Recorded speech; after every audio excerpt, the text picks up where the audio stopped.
So, this is the part 2 for the scenes from my father.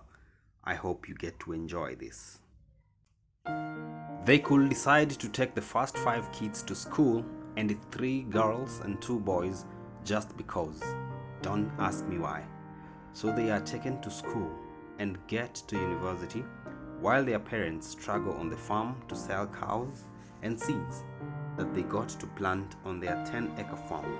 These children are super bright because of my pseudo reality, and definitely my brain is. They managed to land very good jobs and now live in the city. But remember, we still have 15 kids left.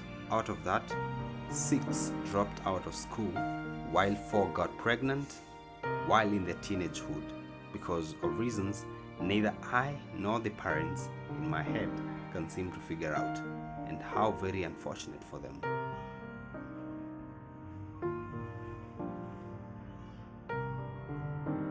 Now we have 5 children left, and out of them all, they are the only ones who saw a brighter future through school and are eager enough to become the next teachers and maybe engineers if things pan out so well.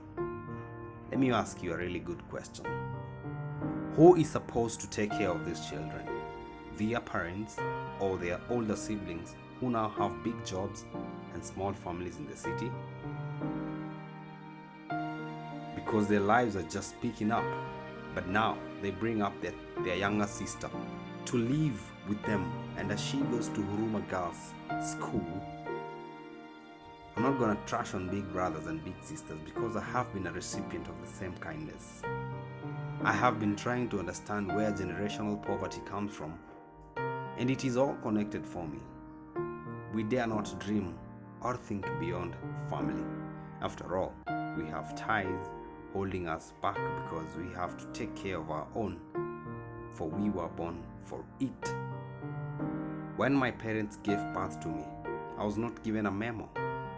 They had me because they wanted to, because they knew they wanted children, and they knew they could take care of them.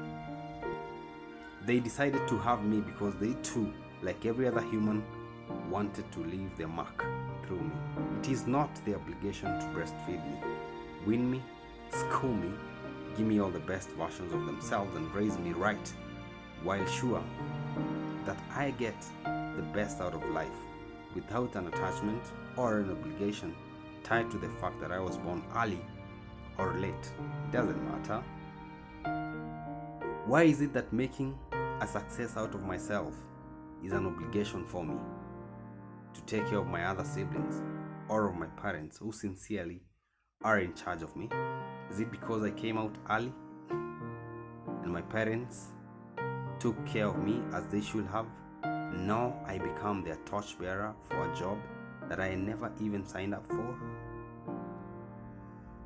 When parents decide to have 20 kids, is it my fault really as a child born within that spectrum?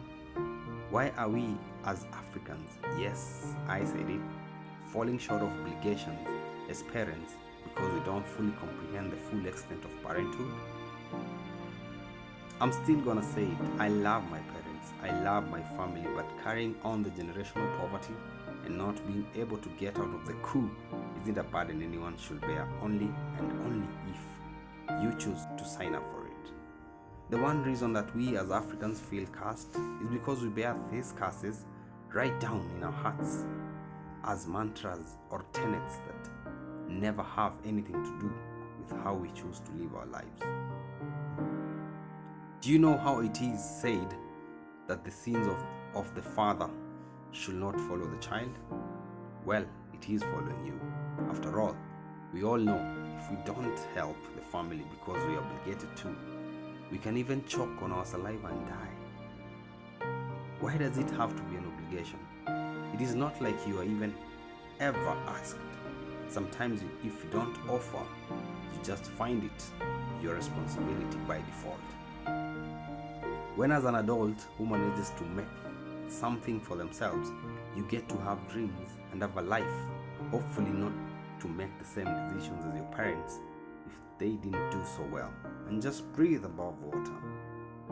But then comes the aspect of family where you have to give her this and him that, if not monthly, then weekly, and so on and so on. Sometimes even forgetting on those silent dreams that you once kissed goodnight, or that oven that you wanted to buy so you could start baking your bread. One thing I know is, however well off you may be, and that dictum still plays kumbaya in my head, you are still cursed. You may be owning the coup, but it is sure as hell still is home for you. I believe in having responsibilities that we choose to bear. Just as the firstborn was my mom's responsibility to school, the lastborn sure still is. Parents are supposed to take care of the children they decide to bear, if 20 or 3. I, as a child, can only choose to bear this responsibility if I choose to, but it doesn't become my obligation just because. This mindset has kept the generational poverty around for so many families, and if you get to be well off with the mindset, then maybe you just get to tiptoe before you drown in the same way. Let me say something plainly and simply as I could. First, you're not born out of an obligation for anyone. Second, to get free, you must first unattach that which is holding you back, family or otherwise. Thirdly, get that little annoying mantra out of your head. To all of my listeners and readers on Medium, oh, I wish you freedom out there. The kind that only you can get for yourself if you choose not to be cursed. Well, you know me, just cruising past these YouTube pages as I get them, and you checked and you subscribed. Thank you so much. See you next time.